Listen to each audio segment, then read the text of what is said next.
चलिए, नमस्कार बच्चों, माई सेल्फ तिवारी सर। जैसा हमने आप सबसे वादा किया था कि 1 तारीख से हम रिवीजन स्टार्ट करने वाले हैं, तो उस रिवीजन का बैच का नाम है बच्चों संकल्प सिद्ध। थोड़ा सा इसे ऐसे कर देते हैं, संकल्प सिद्ध। हर बच्चे का अपना एक संकल्प होता है, इसीलिए आप सबके लिए इस बैच का नाम हमने संकल्प रखा, और उन संकल्प को आप लोग सिद्ध करिए मेहनत करके।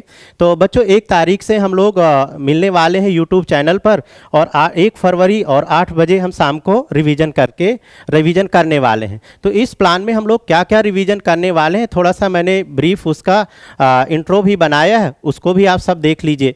तो कैसे कैसे हम लोग रिवीजन करेंगे वो थोड़े सिलेबस को भी समझते हैं।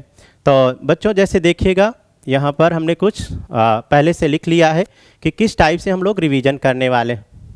तो देखिए बच्चों, सबसे पहला लेक्चर्स हम जीओसी का स्टार्ट करेंगे, और बहुत प्रॉपर तरीके से सारे लेक्चर्स को हम कोशिश करेंगे कि इन रिवीजन के थ्रू अच्छे कंटेंट से आप एक अच्छा स्कोर कर पाओ नीट में। ठीक है, तो प्रयास रहेगा आप सब लोग सारे लेक्चर्स को आखिरी तक जुड़े रहिएगा, ताकि एग्ज़ाम में हर एक क्वेश्चन बन जाए।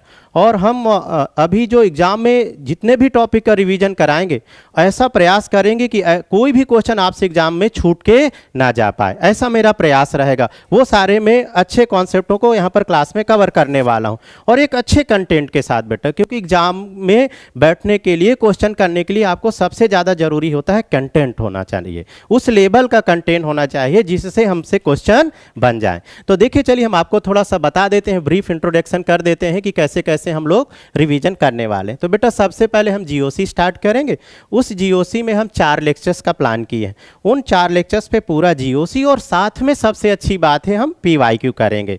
तो हर टॉपिक के लेक्चर्स के साथ साथ पीवाईक्यू भी साथ साथ हम प्रैक्टिस कराने वाले हैं। फिर इसके बाद बेटा हम हाइड्रोकार्बन स्टार्ट करेंगे। अब हाइड्रोकार्बन पे हमने 5 लेक्चर्स प्लान किया है। एक्चुअली हाइड्रोकार्बन थोड़ा बड़ा है बेटा, और अभी एग्जाम के दृष्टिकोण से, नीट के एग्जाम में इससे 5 या 6 क्वेश्चन पूछे जाते हैं। अब जब 5 या 6 क्वेश्चन पूछे जाते हैं, तो थोड़ा इसको अच्छे से रिवीजन करना बनता है बच्चों, है ना। और मैं चाहूँ तो इसको 1 शॉट करके, जैसे अभी पूरा ट्रेंड ही कर रहा है 1 शॉट, पर वो 1 शॉट मज़ा नहीं आएगा, फिर प्रोडक्टिव नहीं हो पाएगा। इसलिए बच्चों हमने इसको इस तरीके से प्लान किया है कि 5 लेक्चर्स में हम एल्केन में बेटा 1 लेक्चर्स ले लेंगे, तो उसमें एल्केन की सारी प्रिपरेशन, मेन रिएक्शन कवर करेंगे। फिर देखो एल्कीन में आ गए तो एल्कीन के लिए 2 लेक्चर्स लेंगे, और हर एक लेक्चर 2 घंटे का रहेगा, तो पूरा प्रॉपर तरीके से अच्छे से हम कर पाएंगे या करवा पाएंगे। ठीक है, अब एल्काइन में बेटा 2 लेक्चर्स ले लिए, तो इन 5 लेक्चर्स में, और साथ में प्लस पीवाईक्यू, ये भी लिख देता हूँ मैं, पीवाईक्यू भी कवर कर लेंगे, तो साथ साथ ही अपना हाइड्रोकार्बन हो जाएगा। अब इसके बाद बच्चों आता है एल्काइल हैलाइड। देखिए एल्काइल हैलाइड में हमने स्टार लगा रखे हैं, क्योंकि एल्काइल हैलाइड ऑर्गेनिक का ऐसा चैप्टर है जिससे पूरी ऑर्गेनिक में कमांड पाया जा सकता है, क्योंकि इसमें बहुत सारी अच्छी अच्छी हम रिएक्शन मैकेनिज्म सीखते हैं। उस मैकेनिज्म में जैसे देखो SN2 SN1, E1 E2 and E1 CB। तो E1 E2 E1 CB का मतलब होता है बच्चों एलिमिनेशन, और एलिमिनेशन में हम या तो एल्कीन बनाते हैं या तो एल्काइन। तो देखो इस टॉपिक से आप हाइड्रोकार्बन फिर से एक बार रिवाइज हो जाएगा, और विद मैकेनिज्म के साथ कॉन्सेप्चुअल तरीके से रिवाइज हो जाएगा। और SN1 SN2 जैसे हम इसके आगे के चैप्टर एल्कोहल, ईथर या जितने भी आगे टॉपिक हैं, वहाँ पर हर जगह इसके कॉन्सेप्ट लगते हैं। तो खुद ये एक चैप्टर आपका तैयार होगा, और इस चैप्टर के बहाने आपका बेटा आगे का पार्ट पूरा कवर करने वाले हो, और पीछे हाइड्रोकार्बन का कॉन्सेप्ट सारे फिर से क्लियर होने वाले हैं। तो इसलिए ये चैप्टर ऑर्गेनिक का सबसे इंपॉर्टेंट हो जाता है। तो इसको बेटा हमने 3 लेक्चर्स में प्लान किया है। 2 लेक्चर्स में हम SN2 और SN1 कर लेंगे, और बाकी के 1 लेक्चर्स में E1 E2 and E1 CB, और साथ में पीवाईक्यू, साथ में बेटा पीवाईक्यू के हम प्रैक्टिस कराने वाले हैं। ठीक है, फिर नेक्स्ट लेक्चर्स में आते हैं बच्चों। नेक्स्ट इसके बाद एक सेकेंड, इसके बाद अगर हम बात करें, हाँ अब बेटा थोड़ा इसके बाद हम आ गए इनऑर्गेनिक में। थोड़ा सा टेस्ट बच्चों का चेंज करें। अभी तक आप ऑर्गेनिक पढ़े, तो लगातार हम ऑर्गेनिक को थोड़ा सा नहीं रखना चाह रहे थे, ताकि बच्चों में थोड़ा सा टेस्ट चेंज हो। तो फिर बेटा इनऑर्गेनिक आ गए।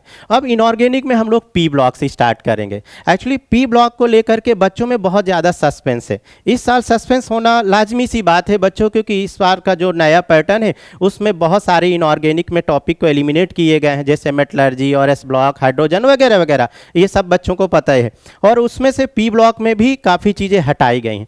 तो जब भी बच्चे मेरे से बात करते हैं, मिलते हैं कि सर पी ब्लॉक में क्या आने वाला है, क्या नहीं आने वाला, तो एक ये बच्चों के अंदर एक बड़ा सा क्वेश्चन मन में रहता है कि यार पी ब्लॉक में अब हम इस नए पैटर्न में क्या पढ़ें क्या ना पढ़ें। तो इसलिए बच्चों हम पी ब्लॉक में एकदम नए पैटर्न के हिसाब से जो नया सिलेबस आपको बताया गया है एनटीए के थ्रू, उसको हम करने वाले हैं। तो उस पी ब्लॉक में जो सबसे ज़्यादा इंपॉर्टेंट फैमिली है वो बोरान फैमिली है। तो 2 लेक्चर्स में हम बोरान फैमिली कवर कर लेंगे, और फिर इसी तरीके से जो इंपॉर्टेंट फैमिलियाँ हैं उन्हें कवर करेंगे। नाइट्रोजन फैमिली 2 लेक्चर्स में, और हैलोजन फैमिली 2 लेक्चर्स में बच्चों। और साथ में हम क्या करने वाले हैं, इन सब के PYQ, और इनके बीच में जो कार्बन फैमिली वगैरह है मैं PYQ से उनको कवर कर लूँगा। तो ये आपका पी ब्लॉक हो जाएगा पूरे नए पैटर्न के अकॉर्डिंग, ठीक है। फिर बच्चों देखो नेक्स्ट, अगर फिर आते हैं पी ब्लॉक के बाद फिर वापस अपने ऑर्गेनिक में आ जाते हैं। फिर इसके बाद हम अल्कोहल स्टार्ट करेंगे, अल्कोहल, ईथर एंड फिनॉल। इनको हमने 4 लेक्चर्स दिया है दोनों को मिला करके 4 लेक्चर्स में, जिसमें हम 2 लेक्चर्स अल्कोहल को देंगे और ईथर छोटा सा है तो उसी में कवर करेंगे। और फिर इसके बाद 2 लेक्चर्स में बेटा फिनॉल कर लेंगे, और साथ में PYQ, ठीक है। और इसके अलावा भी अगर कुछ थोड़ा बहुत आगे पीछे लगता है तो ऐसा कुछ नहीं कि एक कोई वो बन गया, कोई लकीर बन गई है, वो भी अपन एक आध लेक्चर्स आगे पीछे होगा तो वो कवर करेंगे, ठीक है।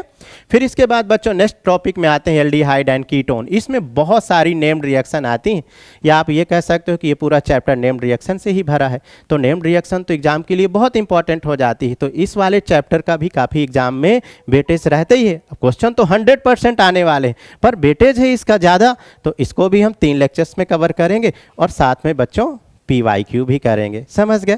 फिर इसी तरीके से बेटा अमाइन में आ जाते हैं, अमाइन के 2 लेक्चर्स कर लेंगे, और साथ में हम PYQ करेंगे। फिर इसके बाद बेटा आखिरी में biomolecules, it is very important. Generally बच्चे आखिरी में बायोमॉलिक्यूल्स को बहुत हल्के में ले लेते हैं, पर बच्चों मैं आपको बता दूं ना, एग्ज़ाम का जो एक सोचना है कि ये जो आखिरी के चैप्टर हैं अमाइन एंड बायोमॉलिक्यूल्स, इनका वेटेज बहुत रहता है। वो एग्ज़ाम का जो सेंस है, वो जो सोचना एकदम लॉजिकल है। उनको पता है एग्ज़ाम वाले को कि आखिरी तक बच्चे आते आते इन चैप्टर को बहुत हल्के में लेता है, या इग्नोर करता है कि यार कर लेंगे, आखिरी टाइम कर लेंगे, या ये तो बायो का भी पार्ट है।